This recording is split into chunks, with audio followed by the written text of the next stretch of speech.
মধ্যপ্রাচ্যে নতুন করে ঘনীভূত হচ্ছে যুদ্ধের মেঘ। একদিকে যুক্তরাষ্ট্রের ব্যাপক সামরিক শক্তি মোতায়েন, অন্যদিকে ইরানের পাল্টা হুমকি। সব মিলিয়ে এক অস্থির সময় পার করছে এই অঞ্চল। গত ২৪ ঘণ্টায় মধ্যপ্রাচ্যে ৫০টিরও বেশি আধুনিক যুদ্ধবিমান পাঠিয়েছে যুক্তরাষ্ট্র, যার মধ্যে রয়েছে F-৩৫ এবং F-২২-এর মতো শক্তিশালী স্টিলথ ফাইটার।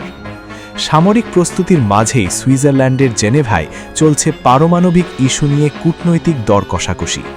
ইরানের পররাষ্ট্রমন্ত্রী জানিয়েছেন, এবারের আলোচনা আগের চেয়ে অনেক বেশি গঠনমূলক।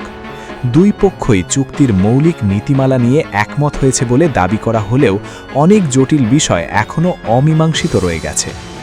জানুয়ারির শেষ দিক থেকেই আরব সাগরে শক্তি বৃদ্ধি করছে মার্কিন নৌবাহিনী।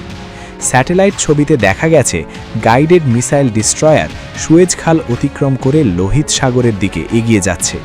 নজরদারি বাড়ানো হয়েছে ড্রোন এবং গোয়েন্দা বিমানের মাধ্যমেও। পিছিয়ে নেই ইরানও। পাল্টা জবাব হিসেবে তারা শুরু করেছে বিশাল সামরিক মহড়া। এমনকি বিশ্বের অন্যতম গুরুত্বপূর্ণ জ্বালানি রুট হরমুজ প্রণালী সাময়িকভাবে বন্ধ করে দেওয়ার হুমকিও দিয়েছে তেহরান।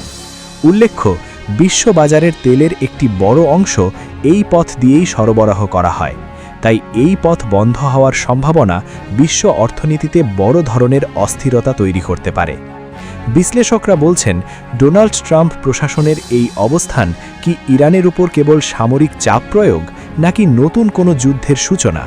যদি কূটনৈতিক পথে সমাধান আসে, তবে ইরানের উপর থেকে নিষেধাজ্ঞা শিথিল হতে পারে।